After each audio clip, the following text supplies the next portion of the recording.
We're on Daf Yud Daled, and we're up to the Mishnah, which is 4 lines down from the top. Now, just by way of introduction to this Mishnah, we have a heter on Yontif called the Ochel Nefesh. As the Torah says, Achat sheyochel echol nefesh ulevado yosel lechem. However, there's certain malachos which the Rabbanan said that even though you're doing it for the purpose of Ochel Nefesh, nevertheless, you should do it with a shinu. And you should change it so that it's kalachar yad. Don't do it exactly the way you do it on a weekday. And we're going to see 2 different reasons why the Rabbanan made such set up such a requirement.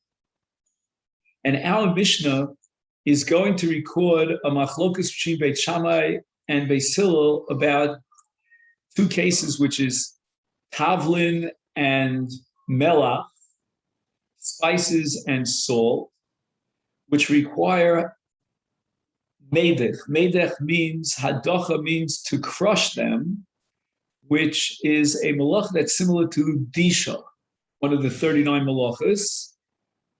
And he wants to prepare his tavlin or his melach on Yontif. Is he allowed to do so and do what's called shchika or ktisha and crush them in the same way that he would do it during the week? Now, what's important is that we differentiate between 2 words that are very similar. One is called a madoch, and the other is called a maducha. Maybe I can write this down. Madoch and maducha. So madoch is the kli, is the vessel that you use for the pounding, for the crushing. And maducha is a receptacle into which you do the pounding. And Beit Shammai omrim tavlin, in the case of tavlin, of spices, midochim, if you want to pound them on Yontif, then the madoch shel eitz. Again, the madoch, we said, was that kli that he uses to bang and pound, in this case, tavlin, and it's made of stone. And this is a slight shinui when he uses a madoch shel eitz. Why? Because normally he would use a metal kli to pound his tavlin, but by requiring him to use a wooden kli, that's called a shinui, and it's not the same way he would do it during the week. So that Beit Shammai take the position that even in the case of tavlin, which Beis Hillel are going to be more lenient, they are machmer and they require a shinui. So you're not allowed to use that madoch, which is made of stone, but rather you have to use it that's made of wood. Now, in the case of melach, which we'll see that according to our Mishnah, we'll see a brisa later differently, but according to our Mishnah, there is no machlokas about melach. Melach, even Beis Hillel, who are the lenient ones, will require a shinu.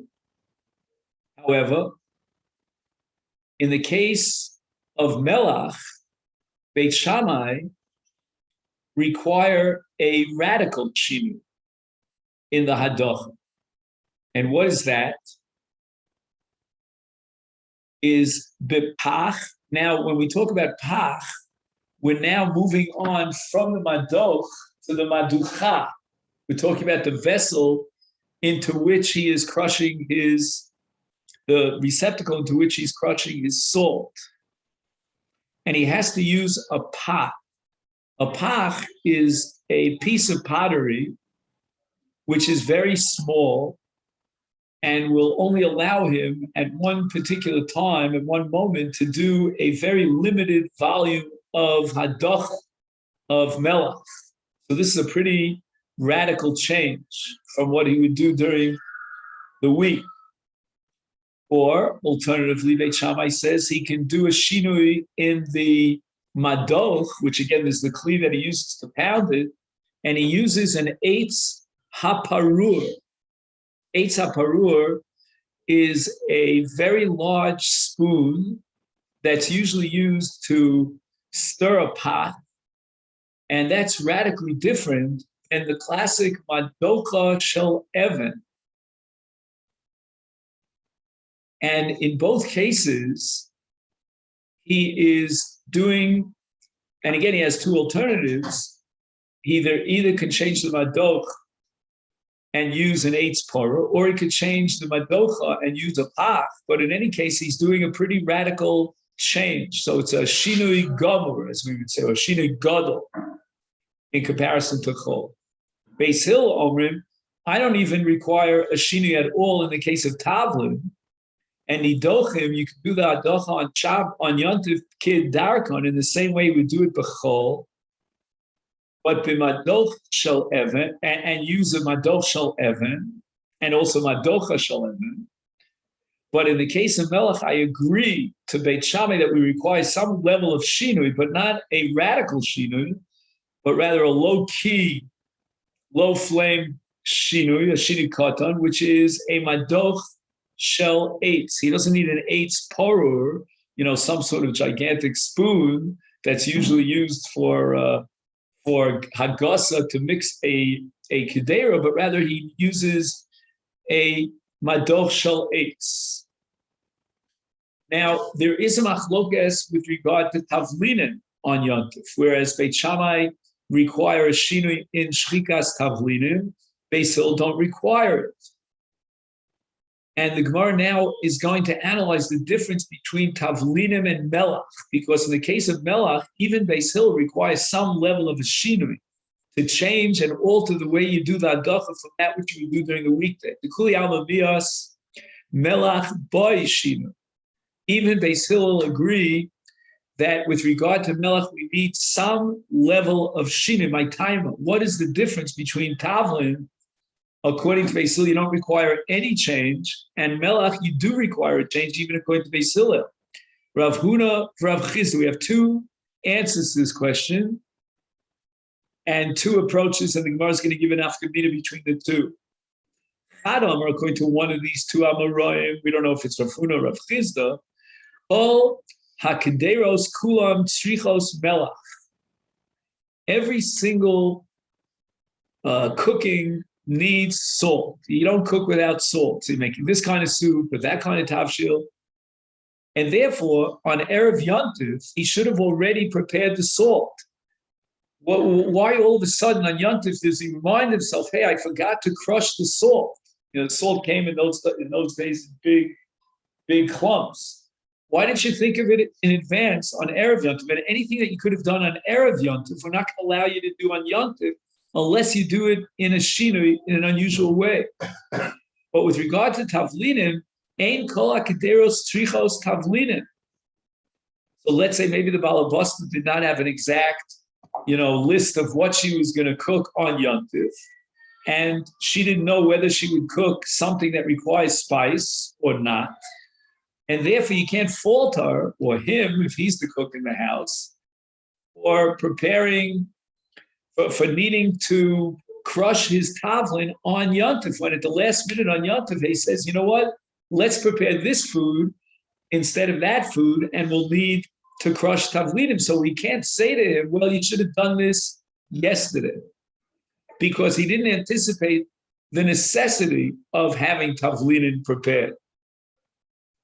And therefore, in melach, where certainly he knows in advance that every single tavshil needs melach, then we could require of him to do the shchika and pound away at his salt on Erev Yontif. Don't delay it until Yontif. That's one approach. Chadam, our another approach is kol hataflidim afigen es tamon.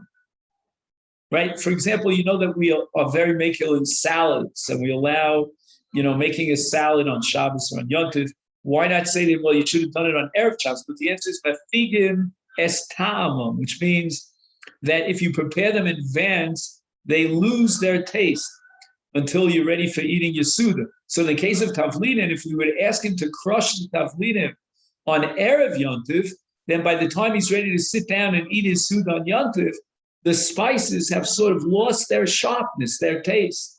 But melach, ain't a mafiga taima, we can ask him and expect him to do the hadacha of melach on Erev Yontif, and even if it's going to be 24 hours until he eats the Sudas Yontif, nothing's going to happen to the melach, and therefore we expect him to do the shchik on Erev Yontif. My beinayu, what's the difference between these two interpretations? Ika beinayu, there'll be a difference in a case of the yada, my kedera boil of the shulin. If on Erev Yontif he's already made a list for himself or for herself, exactly which tavshil she's going to prepare on Yontif, and she realizes that the tavshil that she's preparing needs spices. And if you're going to go with the first reasoning that, well, a person doesn't anticipate what he's going to cook on Yontif and whether he'll need spices or not, in this case, even Beis Hillel would agree that you need a shinui because you knew in advance on Erev Yontif that you would need the tavlina. If you go with the second explanation, that the difference between melach and tavlina is because tavlina are mefik taman, then even if she knows in advance on Erev Yontif that she will prepare a tavshil that needs these spices, nevertheless, we can't demand of her to crush these spices on Erev Yontif because mafik and taman. And therefore, Beis Hillel would agree, would extend his leniency even to the case where she knew in advance that she was going to be in need of tav. Inami, another scenario which would depend upon these two tav would be an afkamina, is bimorika. And morika is a kind of a spice. It's called in modern Hebrew karkum, and the tam of karkum, like the tam of melach, does not change. It doesn't depreciate with the passage of time. There's no afagas tam. And therefore, if you go with the first reasoning that the difference between melach and tavlin is because he knows in advance on Erev Yontif melach that he's going to need melach, but he doesn't know in advance that he'll need tavlin. Here too, he doesn't know in advance that he's going to be cooking something that needs this karkum. And therefore, Beis Hillel would be matir shchika without shina. But if you go to the second reasoning, namely that you should be preparing melach because it's no afagas tama, but tavlin, we allow you the leniency of waiting till yontif because of afagas tam, that doesn't apply in the case of karkum, and therefore Beit Hillel would agree in the case of karkum that you should do the shchika before yontif. That if you didn't, as a fallback position, you have to do it with a shinu. Rabbi Yehuda,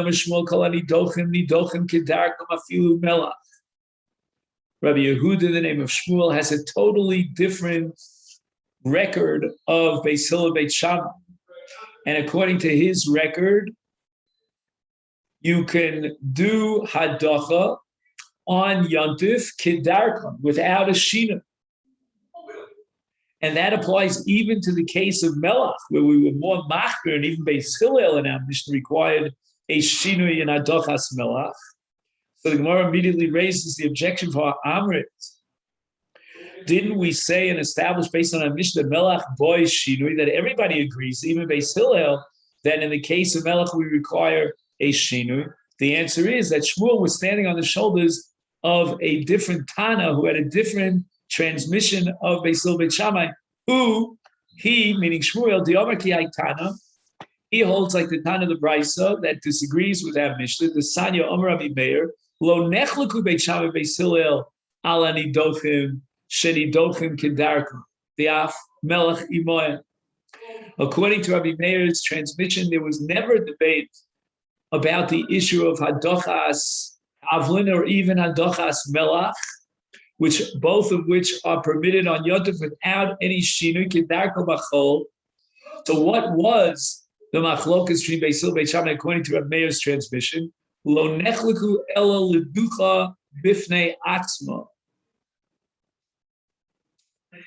So that we have to differentiate between the word imohem and the phrase bifnei atzma. And what does this mean? Under what circumstances is it universally permissible to do the hadacha on Yontif Kiderech Shosa B'chol? And the answer is imohen. Underline that word imohen. In that case, there's no machlokes, and you can do the hadacha in the normal way because imohen. Imohen means that he's taking melach together with tavlin, and he's doing the adacha simultaneously in one kli of both of them. He's allowed to do it kederach hachol. But if he's crushing salt bifnei atzma without any tavlin, just melach, then we're not going to allow him the way we would allow tavlinim, and we're going to require shina. And Beit Shammai requires a radical shina. If he's doing the adacha of melach, and it's bifnei atzma, and it's not together with tavlinim, then he has to do one of two changes. Either he does a change, a shinu in the madoch, and instead of using a madoch of Evan for the crushing, he uses a pach, which is something totally different. And eight's por. So I switched the order here. So pach is as far as the madocha is concerned, and that's a small kara made of earthenware. And eight's por is with regard to the madoch, which means the hakah. It's a large spoon that we discussed before.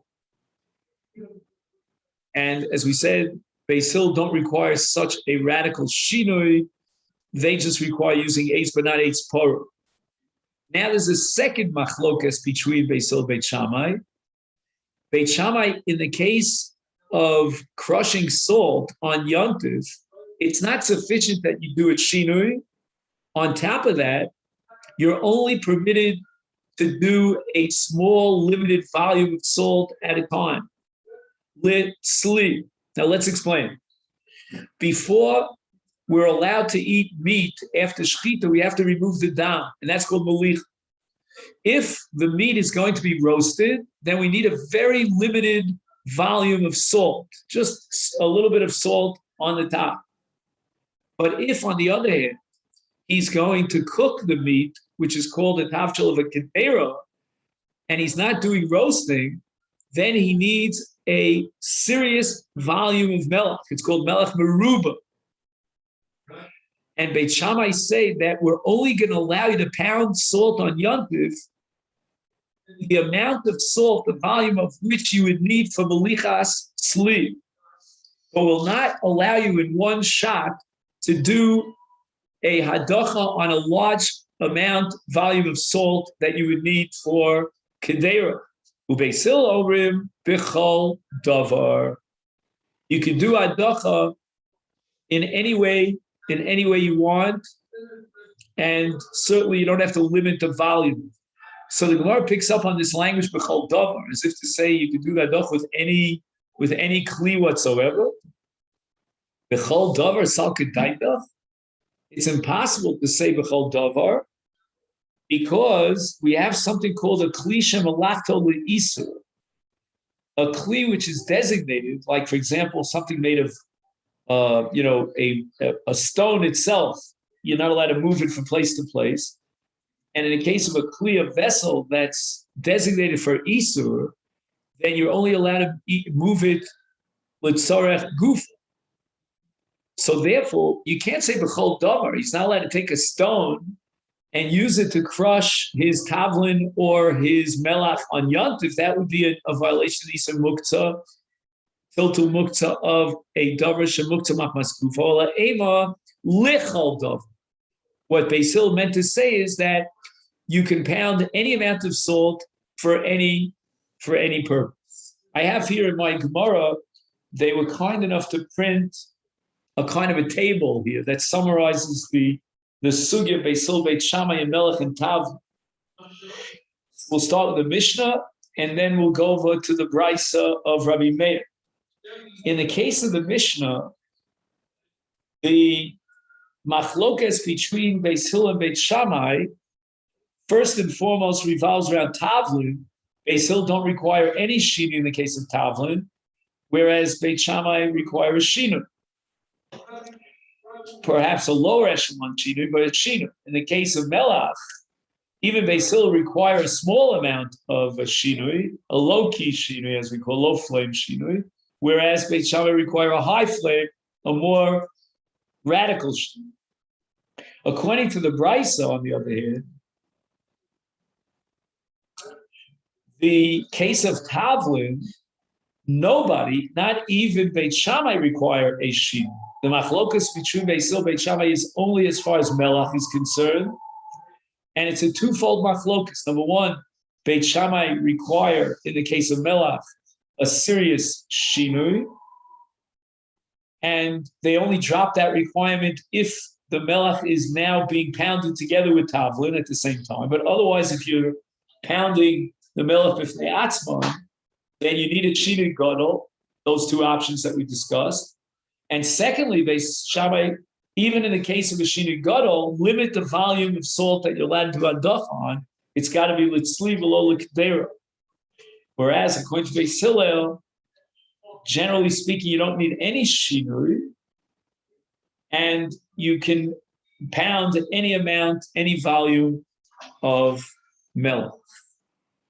Amar of Acha Bardala Lebrei. Honestly, I can't understand this name Bardala. Gemara in Psachim says that there's a name of a woman called Chulda. That's a weasel, but that's because there was an Aviyah by that name. The Gemara says, but Bardala is a kind of a very, like a dangerous mazik. Anyway, maybe Bardala means he came from a city called Bardala. I don't know. So he says to his son, Ki daiches, when you're doing hadach on melach, and again, he's only being very machmir about melach on yontif. He says that fundamentally you could do it kedarko, you could use some adoch, you could do some adocha made of stone, but atzle atzluye vidoch. Atzle atzluye means to tip the madocha on its side. In other words, you hold the receptacle at an angle. So the Rav Acha is taking upon himself a chumrah of a small kind of a shinui, bidarko bachol.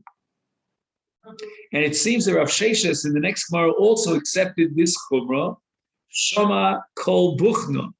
He heard that in a very close room, he heard the sound of dichas melech. They were pounding the salt. Omar, and he said, I'm sure, hi lav mi gavei de beisayu. It's not coming from, that sound is not coming from my house, because I told my household that they have to do this with a shinu. So the Gemara asks, Vidilma atzluye atzli. Maybe they held the madocha on its side. And the Gemara answers, the shamei dahavit slil kalia, that the voice, the sound that they heard was very clear, it was very tzalul, we call it in Hebrew. And had they actually tipped the madocha onto its side, they would have had to pound it with an extra force, and the sound would have been a more raspy kind of sound. So the Gemara asked for Dilma, maybe Tavlin Ava, maybe it wasn't Melach, but maybe they were crushing spices, which you're allowed to do without any shini at all. And the Gemara answers Tavlin, when you crush spices, it has a different sound, it produces a different kind of quality of a sound than when you crush salt. Now, buche medabech chali, it has kind of a bark, like a bark of an animal. So in other words, that sound that Rav Sheshes heard, he was able to identify it as a hadacha without any shinui of melach. And he said, my family would not do such a thing. Tana Rabbanu, we learned to the Beitza, ein osim tisni,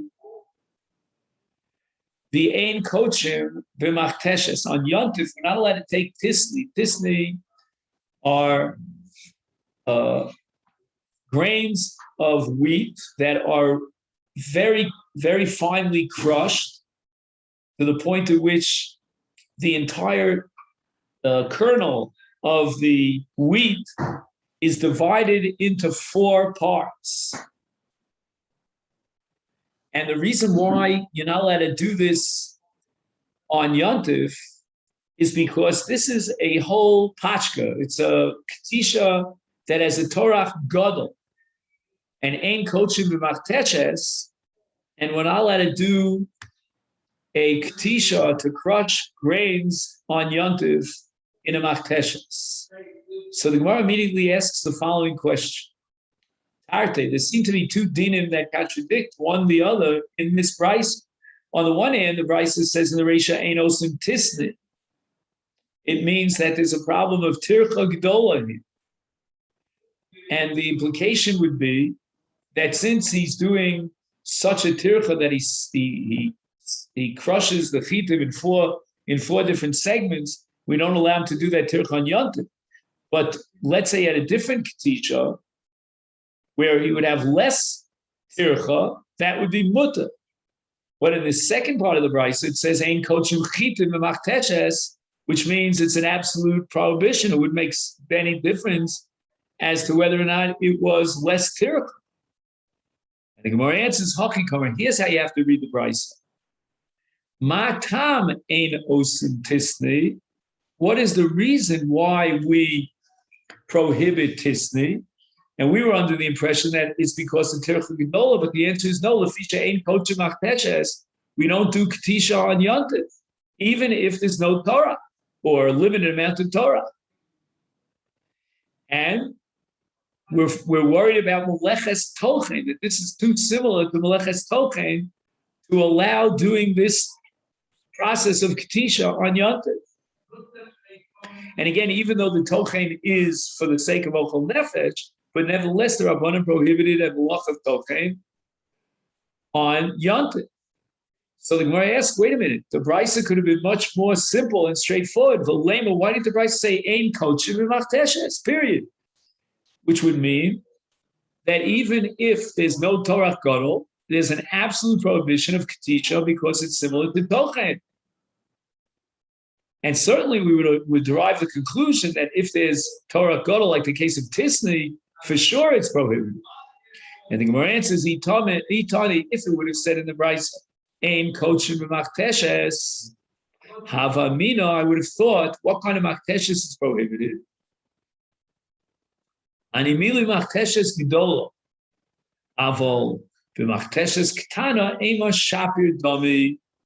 We might think that you're allowed to use a machteshes ketana because here in a machteshes ketana you have a shinu, right? It's much more effective to do dicha in a machteshes gedola than it is in a machteshes ketana. It's like very cramped. So therefore, we would think that even in the case of tisni, which is a great tercha, you'd be allowed to use machteshes ketana because that's a very radical shinui from the normal weekday use of machteshes gedola. Kamash malan. Now the Tana says, first of all, ein osim tisni. And now the Tana gives us the reasoning because ein kochim machteshes. And we understand now that what the Bryce is telling us is that even if it was bia machteshes ketana with the shinui, nevertheless ein kochim. Because we're giving it as the Bryce is recording this and formulating this as an explanation for the Isur Tisni. And if it was mutter to do a ketisha in a machteshes ketana, then we could have done Tisni in a machteshes ketana. Apparently the Mishnah, the Bryce is telling us that there's an absolute Isur ketisha, and it makes no difference whether it's a machteshes gedola or a machteshes ketana. And this hama means that machteshes ketana would be permissible because it's a shinui. The kamashmalan is that the Isur Tisni, which is an Isur tircha, and we cannot be matir through shinui. So we see that shinui itself is not a matir; it's an absolute all-inclusive prohibition of machteshes, no matter whether machteshes is the normal machteshes, the gedola, or the unusual small machteshes, which is a shinui. It's always us. So the Gemara asks, "V'atanya we have a brayso saying kochim b'machteshes gedola, avol kochim b'machteshes ketana." How can you tell me that according to the first brayso, there's an absolute all-inclusive Isur Ketich on Yontiv? You're not allowed to be Kotei Shchitim even in a machteshes ketana. Here we have a brayso that says explicitly you're permitted to do Ketisha of Chitim on Yontiv in a machteshes ketana. Omar Abaye, Kitanya Nami Masnisa. When the Beitza, the first Beitza says Ein Kochim Machteshes, it's a Machteshes Gdola time. It only refers to Machteshes Gdola. In other words, the Gemara now is throwing overboard the original interpretation of the previous Beitza, and now we reinterpret the Beitza and we qualify it to prohibiting Ketisha in a Machteshes Gdola, but a Machteshes Ketana is permissible to be called Shechita because it's a Shinui from Darko B'chol. Now, according to this reinterpretation of the Beitza of Abaye, the Beitza should be divided into two different parts, two different dinim. The first din is Tisni, and the Isser of Tisni will apply because of Torah Gadol, both in a Machteshes Gedola and certainly in a Machteshes Ketana. The Machteshes Ketana is even more terrible. The second part of the Beitza is referring to a Ketisha where there's no Torah Gadol, it's not Tisni, he's not dividing it up into four parts. Like other Mine Machol, other kinds of foods other than Chitiv. And now the prohibition is Ein Kochim B'Machteshes Gedola. Why? Because then it looks like Tochen. But if he uses the Machteshes Ketana, which is a Shinui Midarko B'Chol, that is mutter.